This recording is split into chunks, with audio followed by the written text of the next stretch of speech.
Om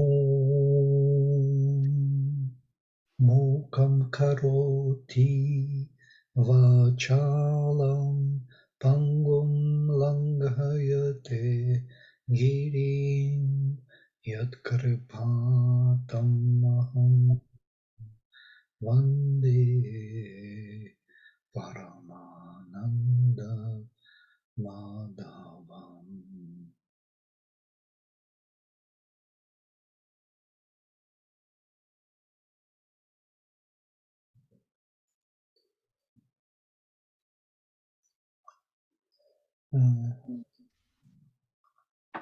Yes. So chapter 26, 27. We have to read still. Mam chayo avyabhicharena bhakti yogena sevate sagunan samatitya itan brahma bhuyaya kalpate brahmano hi pratisthaham Amritasya avyayasya cha, amritasya vyayasya cha, shashvatasya cha dharmasya, sukhasya ikantikasya cha. Mam cha yo avyabhicharana bhakti yogana sevate. Avyabhicharana without any deviation, who worships me or serves me with bhakti yoga, with the yoga of love and devotion, undeviating love and adoration, Sri Aurobindo translates. Sagunan samatitya, he, having gone beyond gunas, etan, these, Brahma bhuyaya kalpate, he fits for becoming the Brahman, the spirit. Brahmano hi pratisthaham, because I am the foundation of Brahman. I, the Purushottama, am the foundation of silent Brahman. Amritasya avyayasya cha, of the immortality of the immortal and of the imperishable. Sri Aurobindo says, of immortality and imperishable spiritual existence. And of the eternal dharma, shashvatasya cha dharmasya, and of an utter bliss of happiness, sukhasya ikantikasya cha. So this is the end of chapter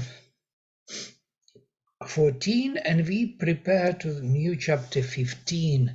And in 15, it is called, let me say, it is, I think, chapter is called of Purushottama Yoga, Yoga of the Supreme Purusha. So we begin. Shri Bhagavan Vacha. Urdhva Mulach. Sorry. Urdhva Mulam. Adhak Shakham. Ashvatham Prahuh. Avyayam. Chandansi Yasya. Parnani Yastam Veda Savedavid. Adhak Chordham Prasritas. Tasya Shakha.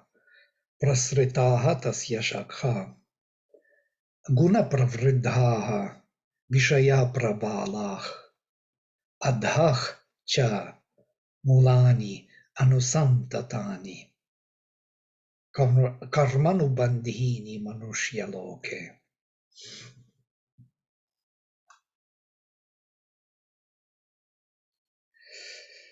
Okay, I will start from here.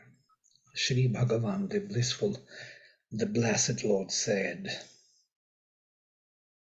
Urdhvamulam Adhak Shakham Ashvatham Prahuhabhyayam. So the Ashvatha, as you know, is the symbol of the spirit, yeah, in manifestation, where the Urdhva the on the top there are the Mula, the roots, Adhak Shakha, and below Ashakha. You remember how banyan grows. It grows up and down, up and down. So it sends sprouts down the branches. They're reaching the bottom and then they become the mulas and So this kind of idea of Ashvatha, Prahuh Avyayam, they speak about it as infinite or imperishable, indestructible. Chandansi yasya parnani, of which the Vedic hymns are the leaves, or maybe hymns of the Veda, Chandansi, or maybe poetic hymns are the leaves. Yastam Veda Savedavid. The one who knows thus, he is the knower of the Veda. Adhascha urdhvam prasritach tasya shakha. Below and above are the branches stretched or spread, the branches of this Ashvatha. Guna pravridha vishaya prabala. They are the sprouts of these branches are the object of sense grown from gunas. Adhascha mulani, and below are the mulas, the roots. Anusamtatani, spread roots. Karmanus bandhini manushya. In the world of the man, these are causing the or connected to the actions, the mulas.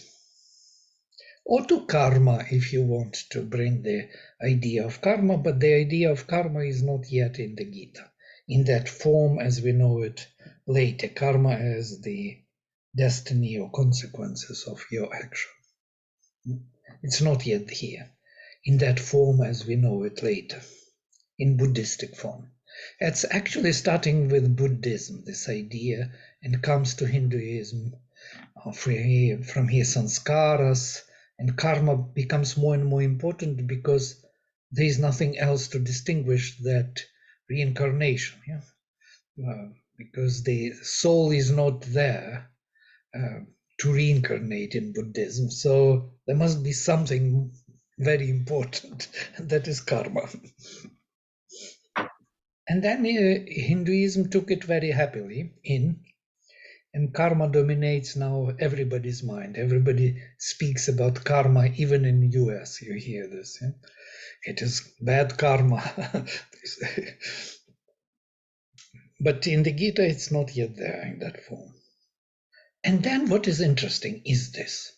Narupam asya iha tathopalabhyate nanto na chadirna cha sampratishtha ashvatham enam saviruddha moolam asanga shastrena dridhena chitva tatavpadam tat panimargitavyam yasmin gata nanivartanti bhuyah tameva chadyam purusham prapadye tatah pravritih prasrita purani. Now, Gita treats Ashvatha very badly, as you see here, that the form of this tree is not perceived by anyone.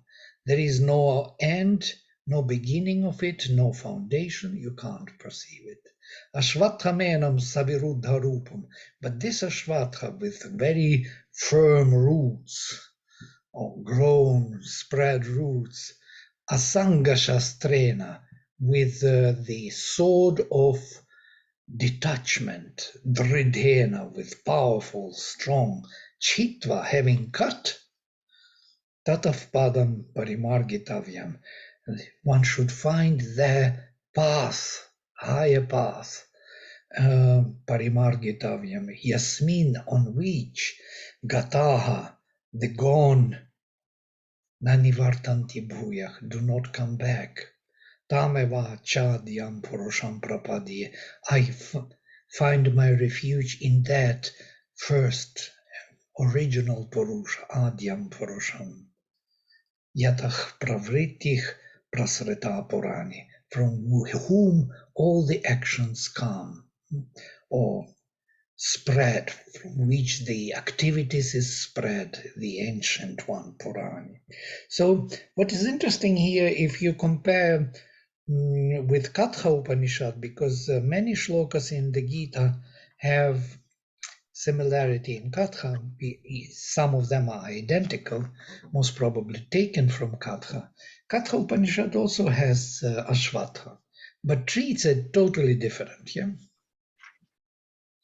So it doesn't treat it as something like desires, gunas, spread, which you have to cut to find the supreme. It treats it as Brahman itself. And I was looking for this reference. Here it is. I prepared these files for Katha people, Katha Upanishad long ago. Urdhvamulo Vakshakha Esha Shvatha Sanatanach.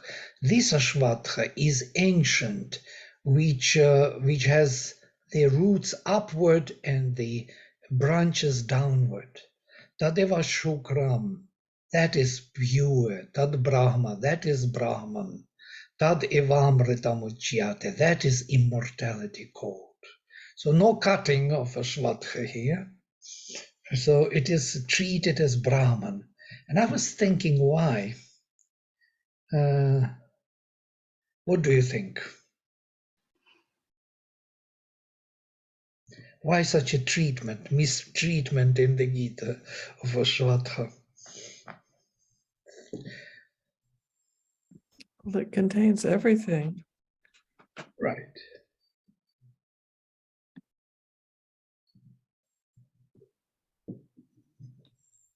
I don't have the answer. I thought maybe you have.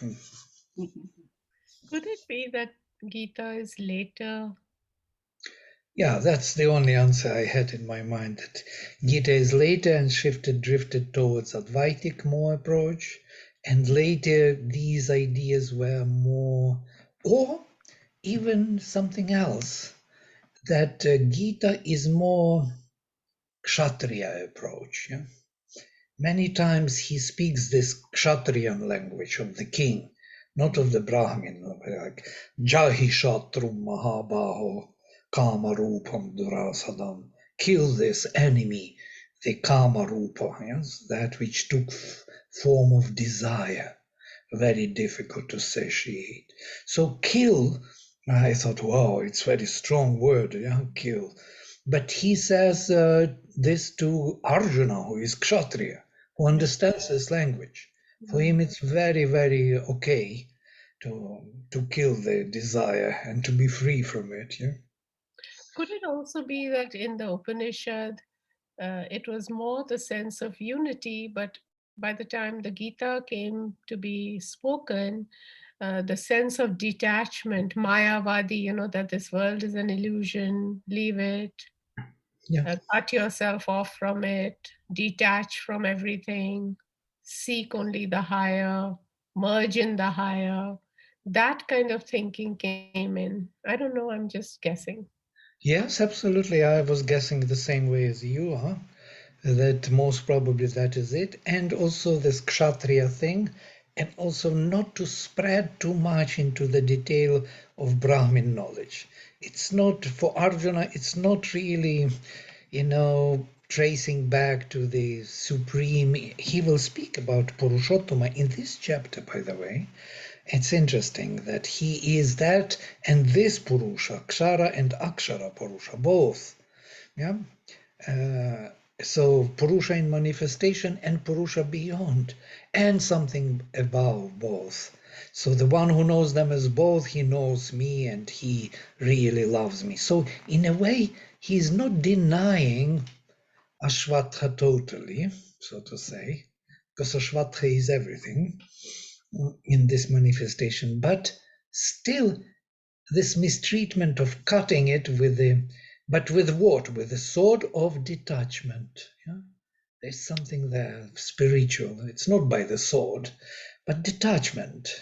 Be free from every movement, higher or lower, doesn't matter. Be free because there is me here everywhere. I think it's in Vladimir. I think it's also interesting that in verse 3 to 4, he says, I take refuge only in that original Purusha from whom proceeds the sempiternal urge to action. Well, the Purusha is also considered as a non-action,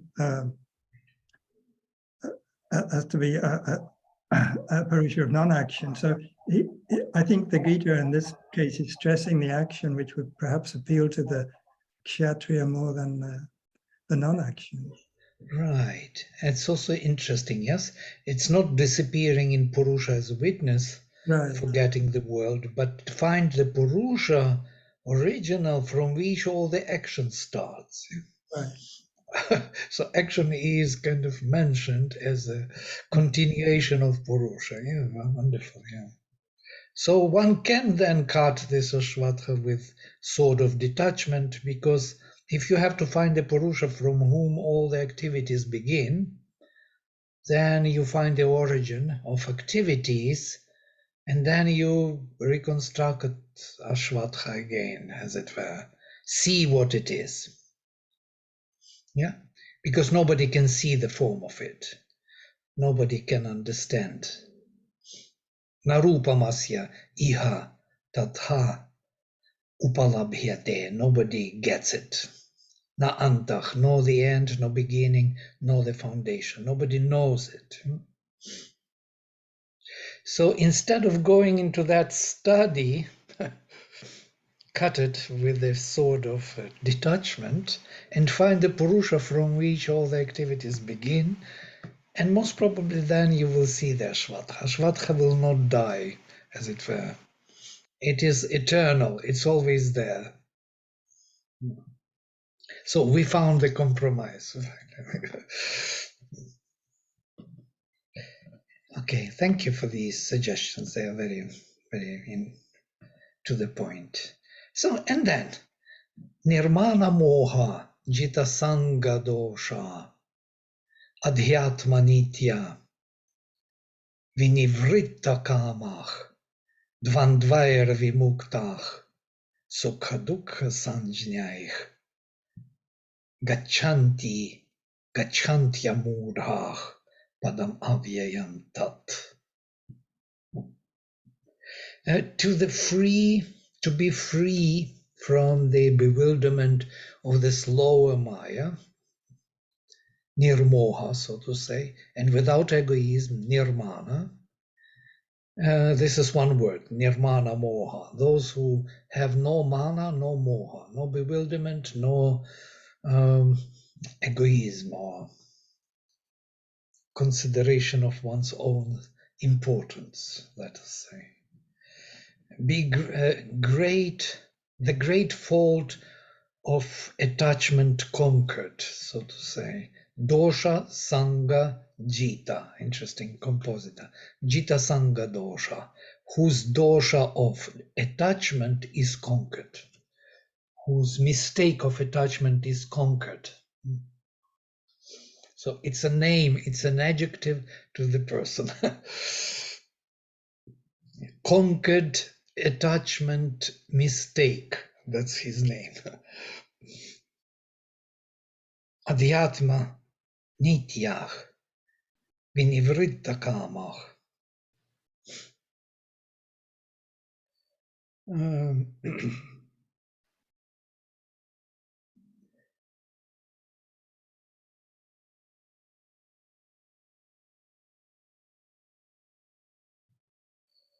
Shibindun doesn't give here this translation. Adhyatma Nitya, who is constantly in the Adhyatmic knowledge, yes, in the knowledge of higher spiritual knowledge. Adhyatma Nitya Vinivritta Kama, whose kamas are turned away from him, or who is all desires are stilled, Vinivritta, they are turned away, or their activities, vritti, has stopped, or came to nothing. Dvandvayara vimuktach, free from dvandva, dukkha, sukha dukkha samjnaich, called as sukha and dukkha. This dvandva is always pleasure and suffering, who is the duality of joy and grief cast away, always to be fixed in a pure spiritual consciousness. This is Adhyatma Nitya, yeah? To be constantly fixed in spiritual consciousness. These are the steps of the way to that supreme infinity. Gachanti amodhah padam avyayam tat. Sri Aurobindo translates it a bit differently than the text. I mean, grammatically, they go not bewildered to the highest and indestructible place or goal, padam, to the level or the. These are the steps of the way to that supreme infinite, avyayam, padam. Natad bhasayate suryah, na shashankah, na pavakah, yat gatva na nivartante, tadhama paramam mama. This is also from Katha Upanishad, without any modification. Surya is not, how to put it, is not illumining it. Neither moon nor fire. Where gone, one is not coming back. That is the highest supreme status of my being, as Sri Aurobindo translates. There we find the timeless being which is not illumined by the sun or moon or fire, but in itself the light of the presence of the eternal Purusha. Having gone thither, they return not.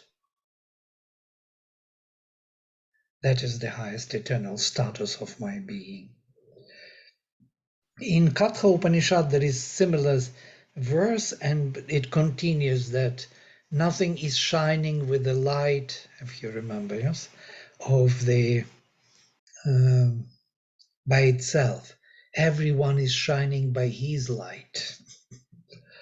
So it is his light which is shining, yes, and not theirs. It's interesting. It will be here also, I think, later. Mama eva anshach jiva loke jiva bhutach sanatanach manach shashthani indriyani prakriti sthani karshati. Mama eva amshach jiva bhutach. The part of myself becoming jiva, jiva loke, in the world of jivas. Jiva here is the soul, actually, yes? Sanatanach, eternal. So let me read Sri Aurobindo. It is an eternal portion of me that becomes the jiva in the world of living creatures. That's how it translates jiva loke. And cultivates the subjective powers of prakriti, mind and five senses.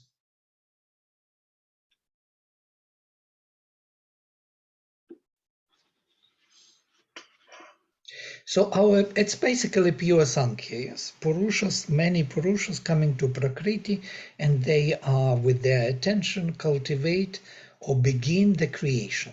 So they are kind of bringing to birth or to the activate the manas and indriyas. Yeah?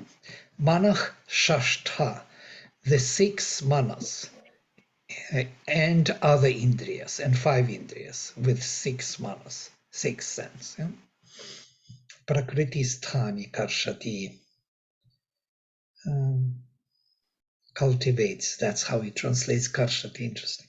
Karshati is literally plowing or pulling the plow. Yeah? So it is that. Doug Like, is Doug. Yeah, go ahead. Cultivating the land, like cultivating the land, pulling Yeah. the plow. Yeah. Vladimir, did you say that it's many Purushas coming to Prakriti? Yes. Sankhya has many Purushas, not one. Oh, that's right. We were talking Sankhya. Yeah. So here also Anshach, the portion, yes, Jiva Bhutach, we haven't become the soul. Yeah, Jiva Loke. Interesting is the Sri Aurobindo says Jiva Loke in the life in the world of living creatures.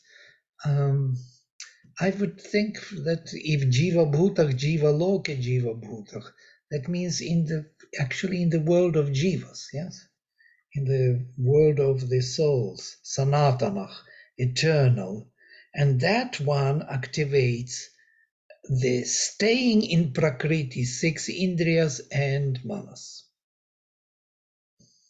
When it attends, these Manas and 5 Indriyas are activated.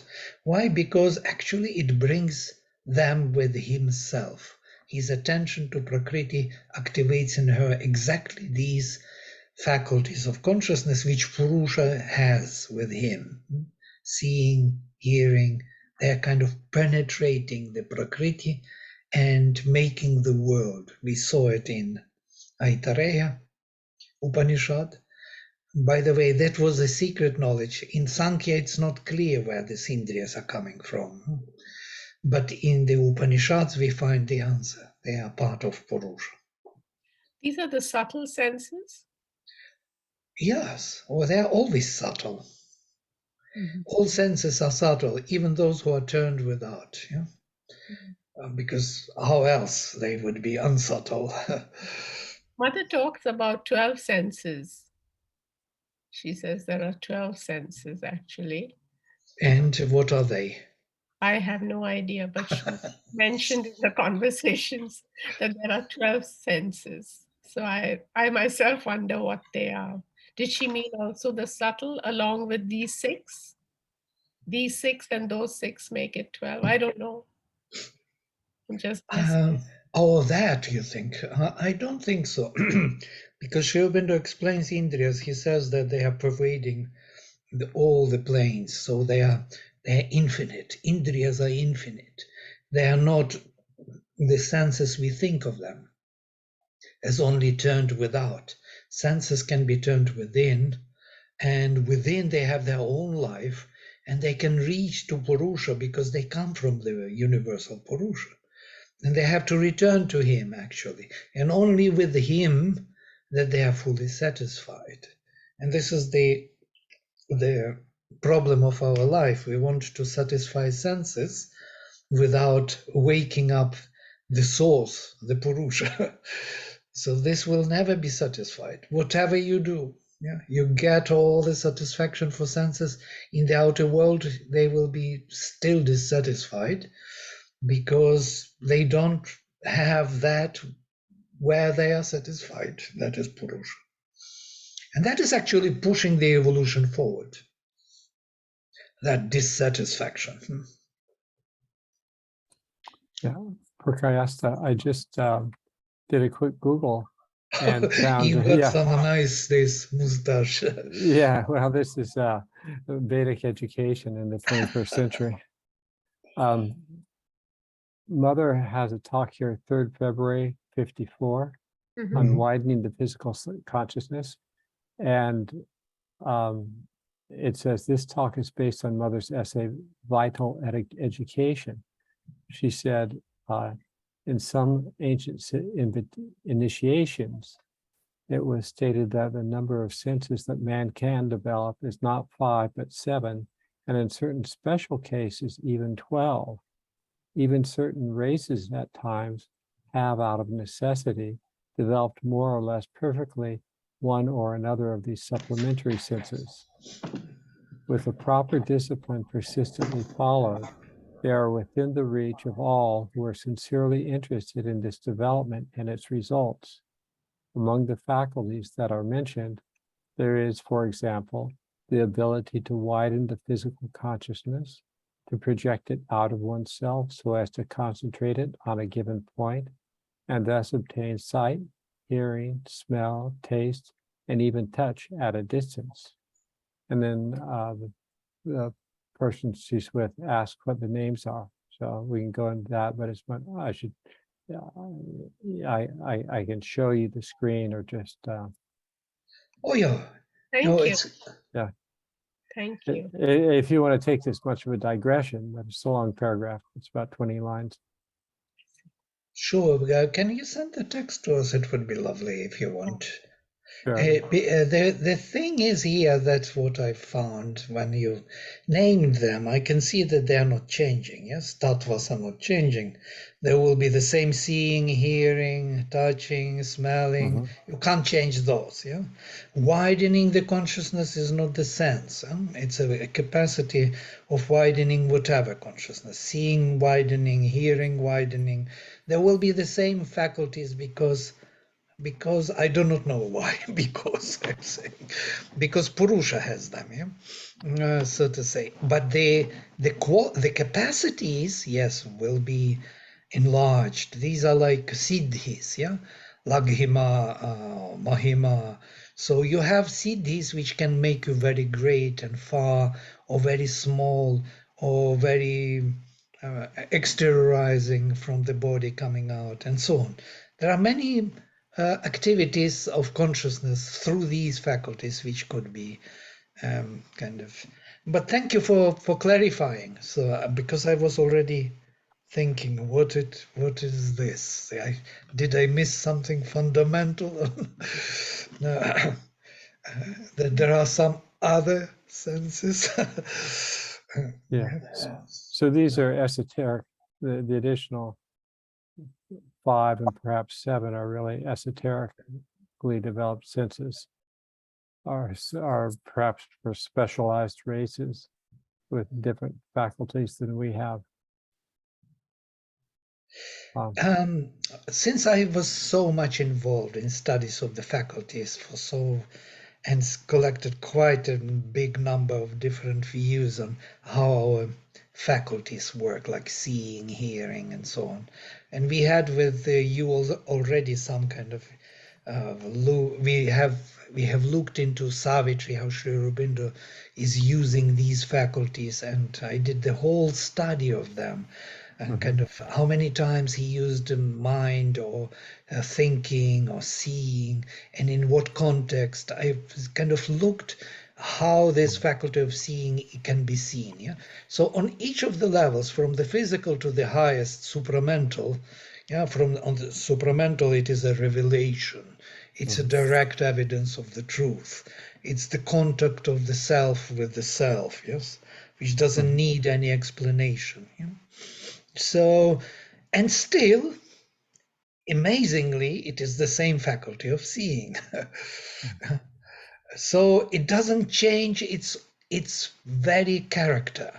It acquires kind of new context, or in a new context, it acts more profoundly, more spiritually, less spiritually, physically, on each level, on physical, vital, mental, overmental, supramental, everywhere there is a sight, a vision, a direct contact, direct evidence of the truth, which we can call seeing, yeah? Seeing Yeah. Indriya, but it is not just Indriya, it is something else. It's a faculty of consciousness which can objectively know the thing as such, as it is, without identifying with oneself even. Yeah, Mhm. it sounds like what she's describing is exactly as you said. It's the same physical consciousness of that particular physical sense. But as she says here, it's the ability to widen the physical consciousness, project it out of oneself so as to concentrate it on a given point and thus obtain sight, hearing, smell, taste, and even touch at a distance. Yeah. So it's a greater flexibility where instead of having the sense centered in your body and located and isolated to this one little infinitesimal point in space, it's able to project to many different points of space. Right, right. Because these indriyas are infinite, so you can actually do that, yeah? Through through their very nature. If you are, your consciousness is flexible enough, and your focal point, the strength of your manas or concentration of consciousness is developed to the extent, that you can actually travel there. What Mother was doing with the photos of people, as you remember, she was receiving photo, was looking at it, and Mhm. after some time she was telling yes or no for the person to come or not. What Right. was she doing actually in that moment of time? Exactly that what she describes. She was traveling somewhere, sensing, communicating, seeing, viewing, thinking, perceiving the person, seeing more, like Trikala Drishti, the whole, development of the person, seeing the consequences of this person coming to the ashram for the person and for the ashram, and then saying yes or no. Yeah? Or saying if you come, you will be sick. If you stay there, you will be very successful. But and many people came even with this diagnosis that you will be sick. They came. Yeah, they didn't want to be successful and healthy in the outer world. Yeah. So I texted all of you the link. Is the particular website does not is set up so it doesn't allow the copying like Oh, mine. your reference for Yeah, the reference. But is it the I can incarnate share the word? screen if you want. It's from Sri Aurobindo Center for Consciousness Studies. That's where I find it. It may be in other places as well. Yeah, but yeah, we heard this. We understood. No? Or you want to Okay. see it again? No. If you really, I mean, it would. I understood it immediately. That Perfectly. what is. Okay. Yeah. Then copy the link and follow it after the meeting, and you'll be able to read the Let us the do. detail. Let us do this. Since you asked several times, let me do this projection of yours of your text. Can you project now? Oh, sure. So we can record it and people can see it later, even. Yeah. You know. And so for future listeners, we should describe the website too. Okay, right. so you can see it now, and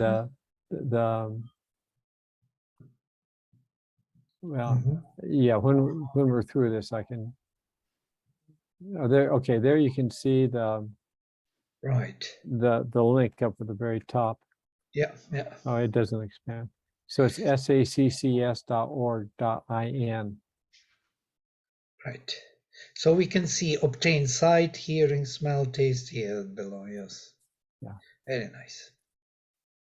So, how to get this out of the way? Okay, there we go.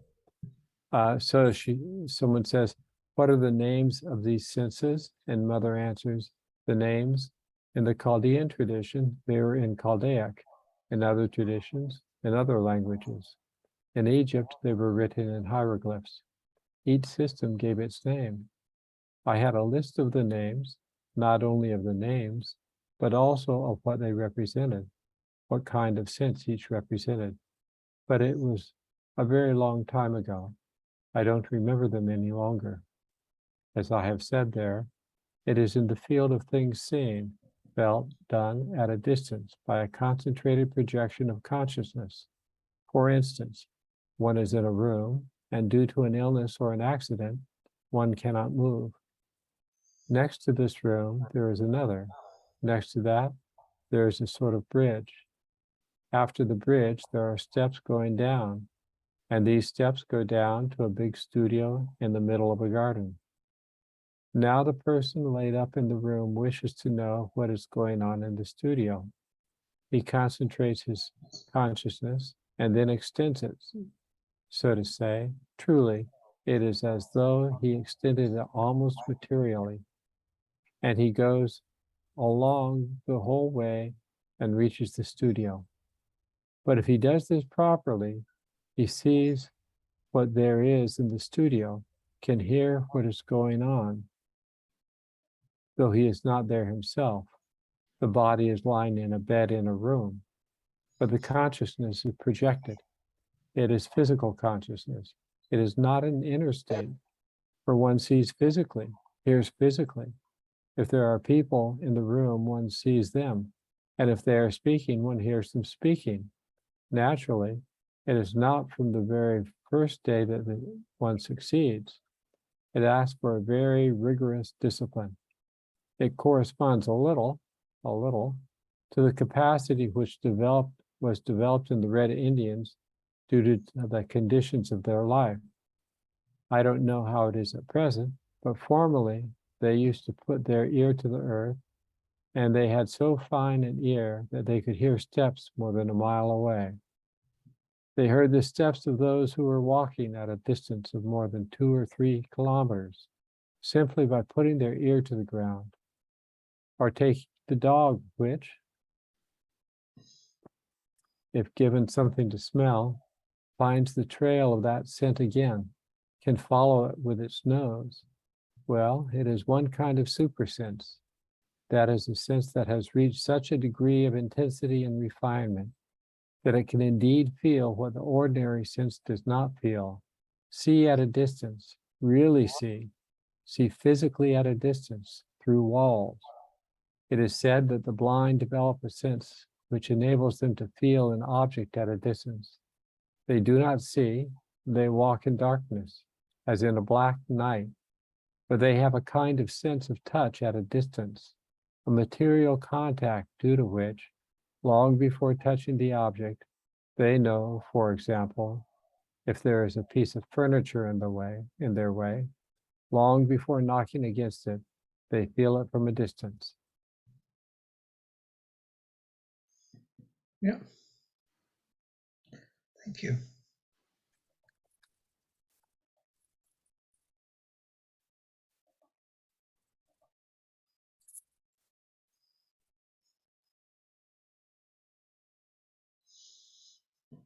Yeah. The senses are kind of exteriorized and can be extended to the object somewhere far or closer or totally far away. There can be also exteriorization of the vital body or astral body, as they spoke in that time, which will carry those senses with it, yeah, and act with them within particular faraway environment or in the vital world or in the physical world. But in this case, it is an extension of the same senses, yes, or sharpening them. Or one can have occultism, Chaldean tradition, which is occultism, actually developed many different forms of this particular knowing or being able to manipulate with sentences. In the Encyclopedia of Occultism, there are these even special exercises are developed. For example, how to develop totally peripheral vision, yeah? To see not only on the side, but to see also behind. So they do the exercises of this kind. They lay down on the ground, putting the forehead on the ground, close their eyes and listen. Listen that their hearing pervades deep, deep, deep. And that develops the peripheral vision, it seems. Listening to the sound, you start kind of looking more on the side. This peripheral vision is important also for our dream course. In the dream state, if you want to keep the picture, you will have to have that capacity to see it, not directly, but peripherally. Otherwise, directly it disappears always. You cannot hold it long. The more you concentrate on it, the more it fades away. So there are techniques and technologies which were known especially to the mother because she comes from that tradition. And of course, for her, they are not important so much as you see it speaking here. She mentions the by the way, so to say, because she is more interested in spiritual realization. Less than in this capacity of the senses without spiritual realization. So I understand her very well. But being in that tradition, she could do many things, and she met people like Mark Stone and his wife. They were incredibly gifted in that sense. Even not only them, Alma, who was the wife of Max Theon, she was traveling in the subtle worlds, exteriorizing, coming out of the body together with her dog. Dog also was taught to exteriorize. So they were both in the vital body traveling in the subtle worlds. So you can imagine what it is, yeah? What kind of powers you can gain. But this is all power related philosophy, yes? Capacity, power, how to be able to do things in this world. It's less spiritual in that sense as Sri Aurobindo looks at it. Yeah? I hope I don't misinterpret anything here. Of course, Sri Aurobindo wanted these powers, but not for their own sake, not for themselves alone. Yes, they are just the outcome of that self-finding and realization of the divine. Everything is given for to the divine, worked for the divine. We are not doing it for ourselves and for our aggrandizing of our capacities to do certain things, yeah, and then manipulate with situation in favorable for us way. Well, it's quite clear that this was done before and will be done after us. All right, thank you for this text. It's always pleasant to see Mother Occultist still in that sense.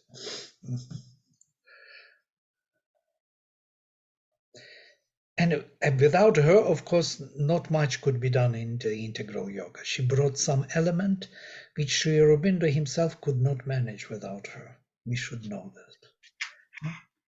that capacity of embodiment and realization which Sri Aurobindo needed.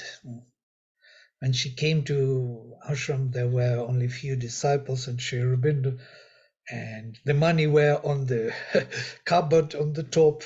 Anybody could take money, whatever needed. Sri Aurobindo didn't count money at all. They had one towel, and Sri Aurobindo complained somewhere that he was the last to use it after everybody took the shower and towel was totally wet.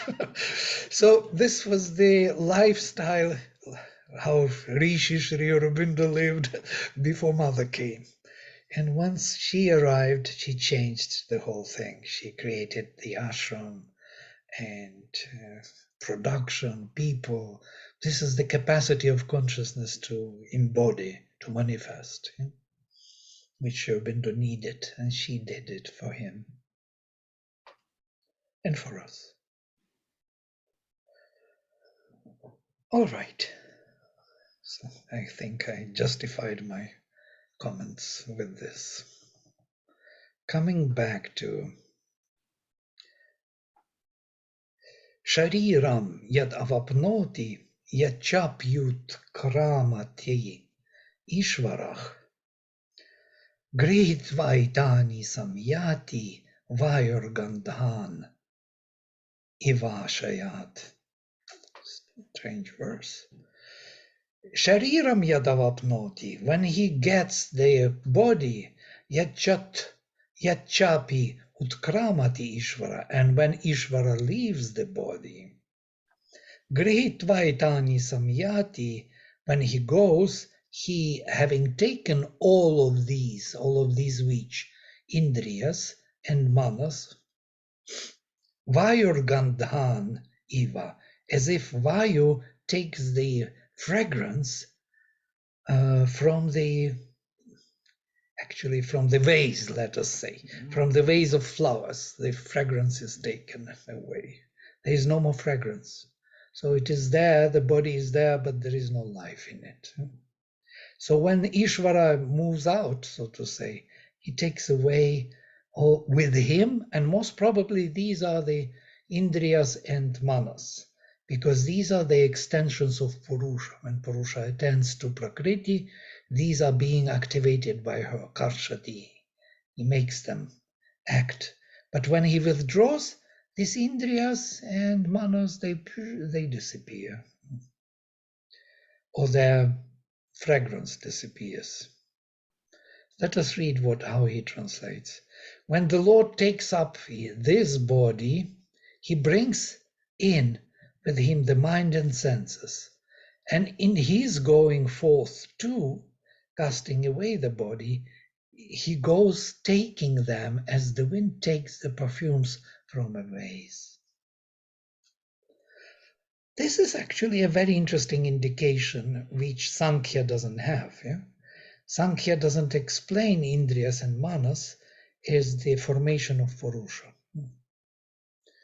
They speak about them as tattvas of Prakriti, as the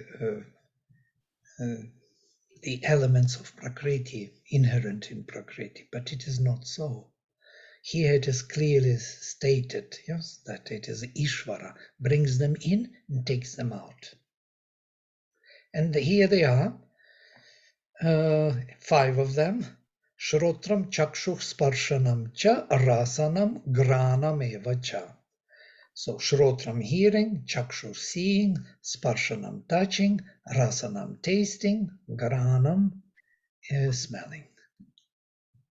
Adhishtaya having established Manaschayam and Manas, Vishayan Upasevate, he is indwelling on the sense, as Sri Aurobindo translates, mind and sense as the indwelling over the dwelling soul. Literally, he is upasevate, he dwells on the vishayas. Vishayas are the objects of sense. So he comes with these faculties, this is his properties, to Prakriti, activates them, establishes them together with the manas, and follows the vishayas, the object of sense. He is behind this attachment of the senses to the object of sense. He enjoys that attachment and opposite, being free from it. For him, it's very joyful exercise. For us, it's normal. Back to verse 8, if you could, please. Yeah, so the first two, Shrotram and Chakshu, he translates or paraphrases as the ear and the eye. The next 3, touch, taste, and smell, he translates as the faculty rather than sense that possesses that faculty. Yeah, well, Yeah, so, ear and eye is another way of saying about right. hearing and seeing in the old language especially. Yeah? Okay, so that he's using the ear and eye figuratively, not literally. Yeah, it is. Yeah, I think it is that's what I, poetic. okay, yeah. Yeah, because these are not ear and eye, these are organs. Ear and Right, eye, yeah? okay. Right. And then, yes, utkramantam sthitam vapi bhunjanam va gunanvitam mudhah nanu pashyanti jnana chakshushah. So the going one and the staying one, the enjoying also one who is, how to say, determined by gunas, the bewildered ones do not see the one who is behind all these gunas, but only those who have this eye or the sight of the knowledge. With the eye of knowledge, they could see. They perceive who have the eye of knowledge. What is this eye of knowledge? Sri Aurobindo translates jnana as self-realization. Yes? Jnana. We spoke about this, yes? Jna is gno, the same etymology. Gnosis, jnana. Yeah? Because there's j and n. And even in Russian and Ukrainian and Slavic languages, zna, znanie, znать, jna. The same Indo-European etymology to Gnostic. Gnostic means something which is not kind of it's not discovery outside. It is self-capacity, as it were. That's why he translates this always as self-realization.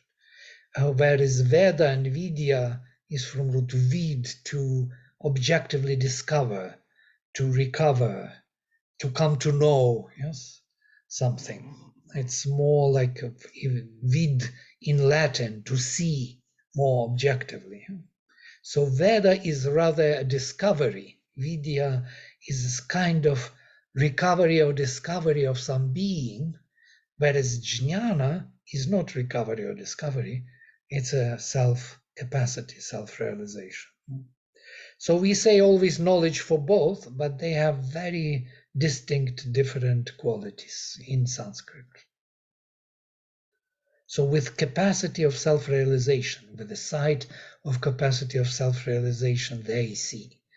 Or that could be also most probably Veda here, with capacity to discover, they see. But most probably not, only with capacity to realize oneself.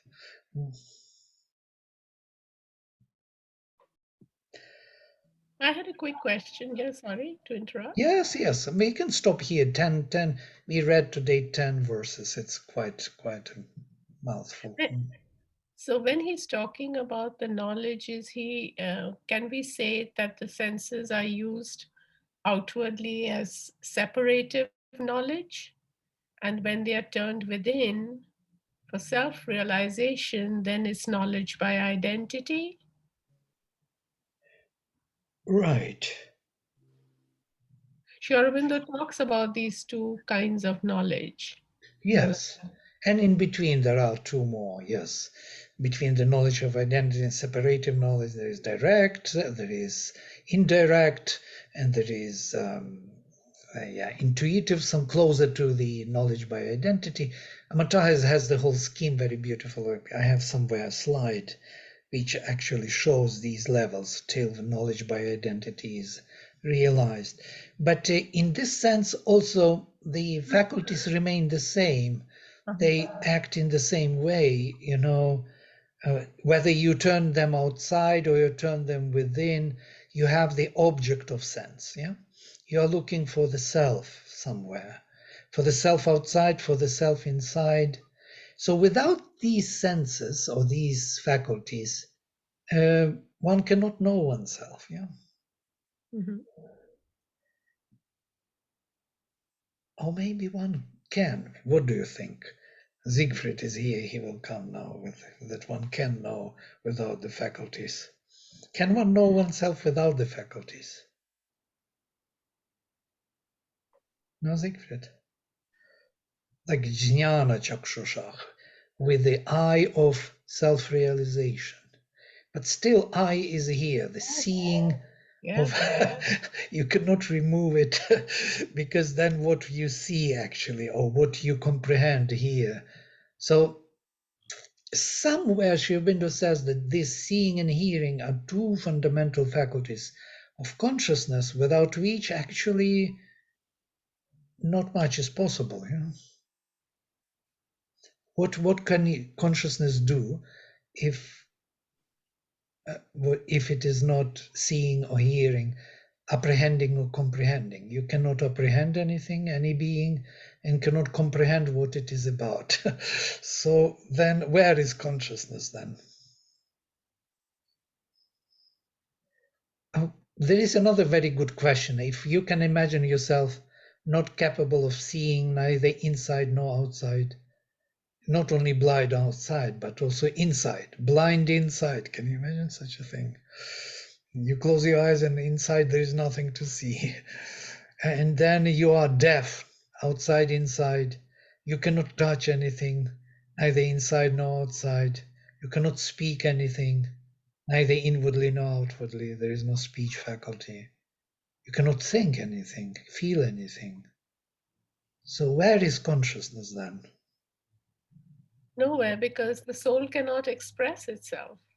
Yeah, and know the itself.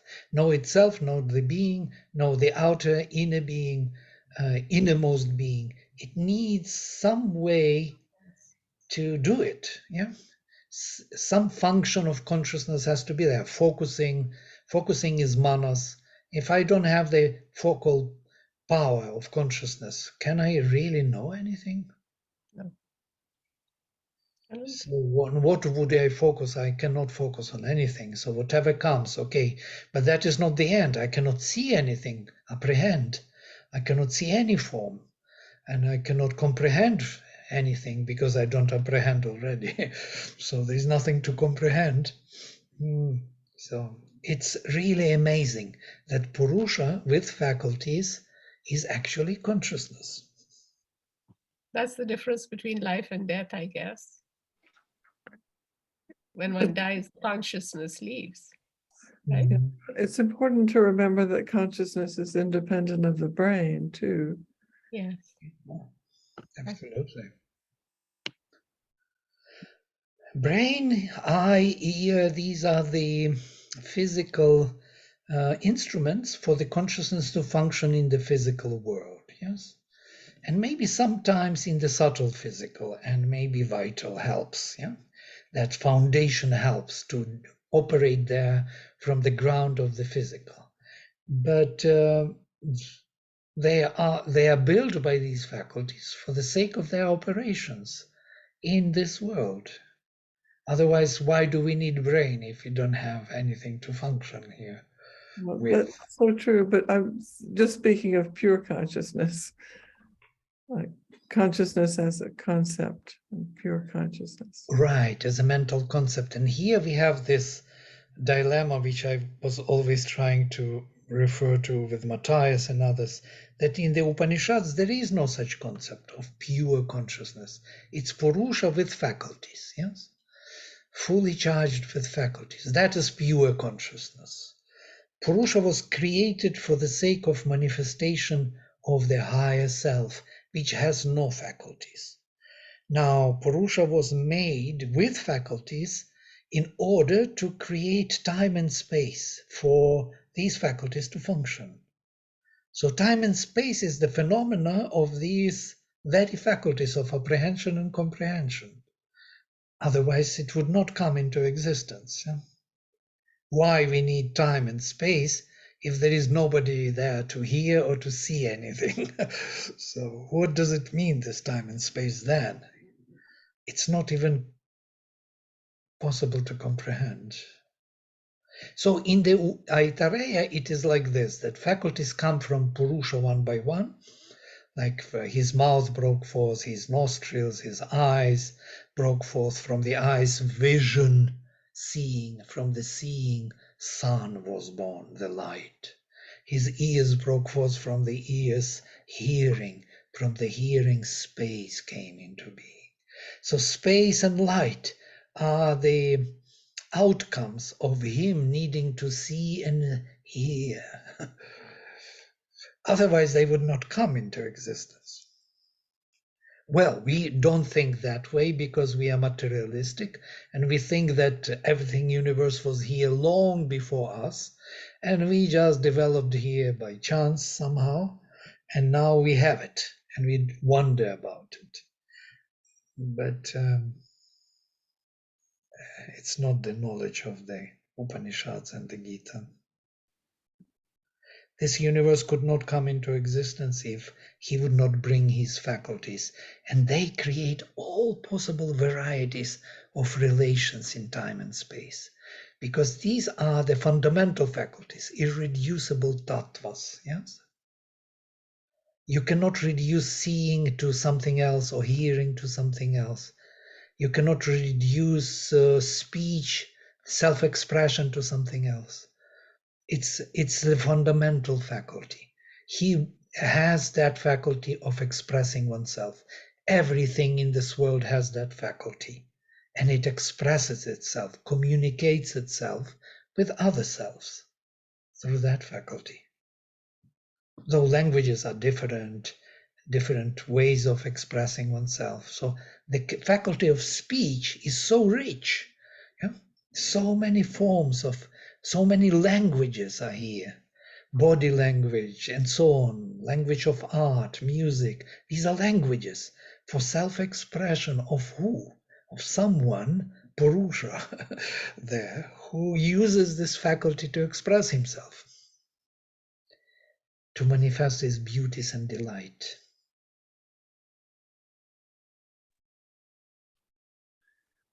Was I carried away? An experience I had a couple of days ago. Can I? Yes, please. It's so I- nice. I had the opportunity to experience with ketamine. Do you know what is ketamine? No? It's anesthetic used with animals nowadays. It's something used for getting. Painkiller? Yes, and this it was taken out of the human use, because in some doses, high doses, makes hallucination effects to the patients. Mm. And in this, the establishment decide to, this is some risk for Okay. the increase of the conscious experience of the normal people, and then they take away, and they use another different anesthetic products, chemical products. Morphine, yes. But ketamine is easy to find, not in the normal sources, but you can find. And the experience with that brings you in a state of dissociation. You can experience the dissociation of body and mind, and the body stays completely out of your feeling, and you are only in a consciousness state. And I want to share that, because express what you are saying now, because you are only in the seeing and hearing, anything more. You don't have any connection with the other senses. No, feeling, Only- thinking, only- thinking, and body, yes. Only seeing and hearing, and is mixed. Hearing and seeing is mixed like a synesthetic effect, where what you hear and what you see is mixed.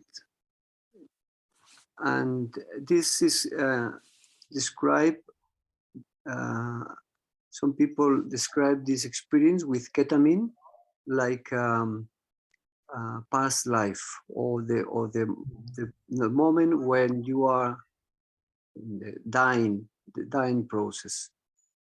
It's very similar when the people are in the dying process.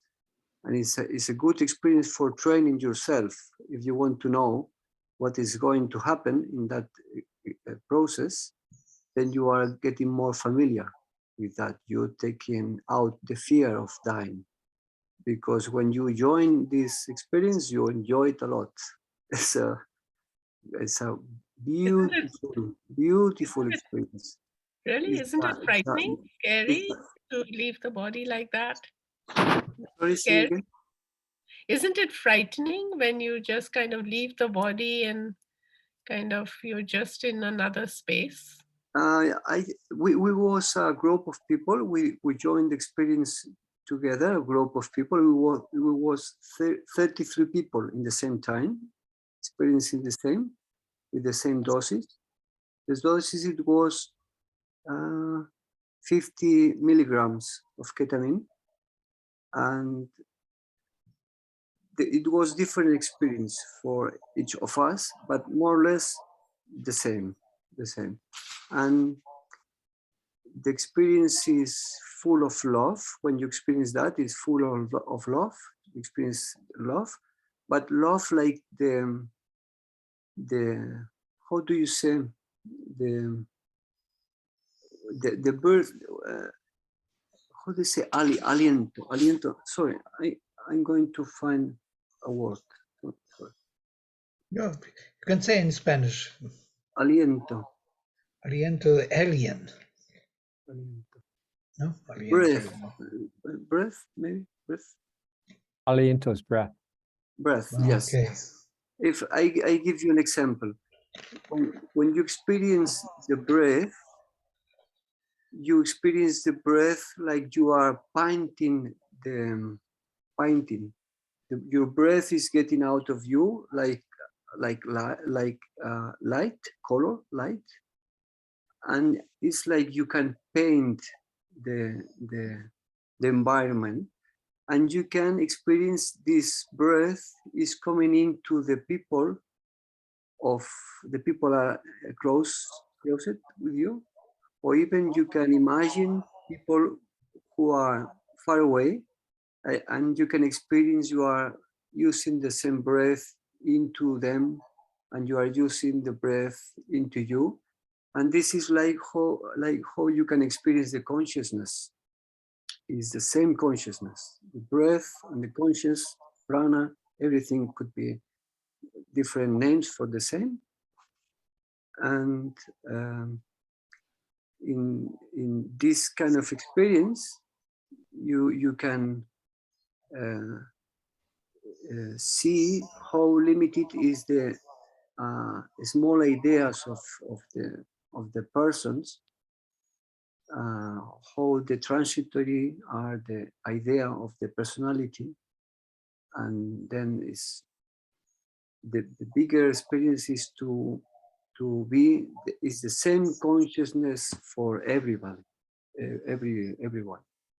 Yeah, I think if someone has the enough experience or enough knowledge of spirituality knowledge, and then when you make the step to experience this Bionsei with this chemical product, very safe, it's very, very safe, then you can increase your experience.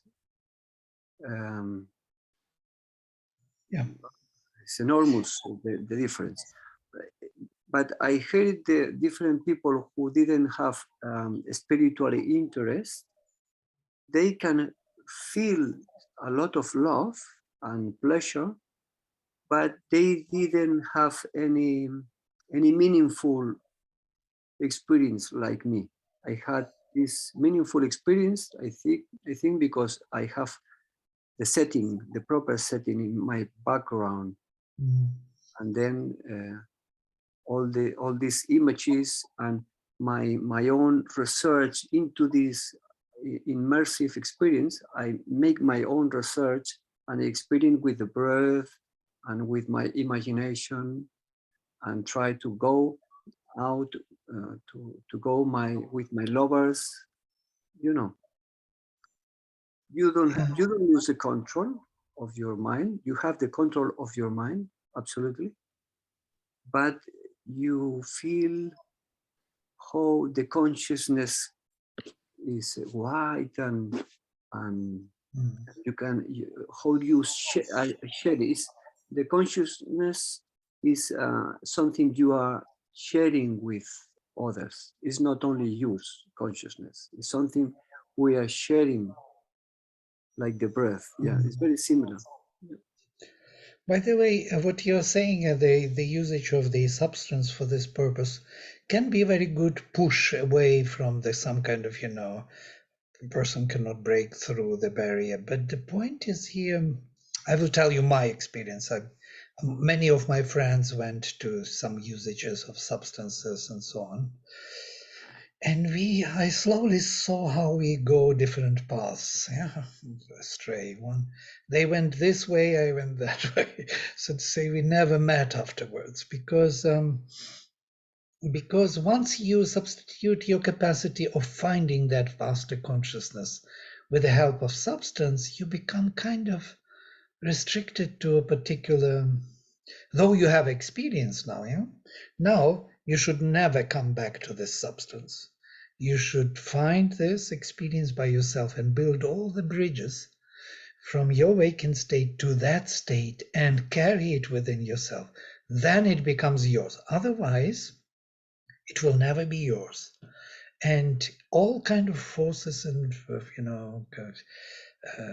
may enter may not, I don't say they should or something, but they may want to use that, your openness, because you do not fully hold yourself. I know the state because we went through especially in my youth, all my friends, oh God, they all wanted me, try this, try that.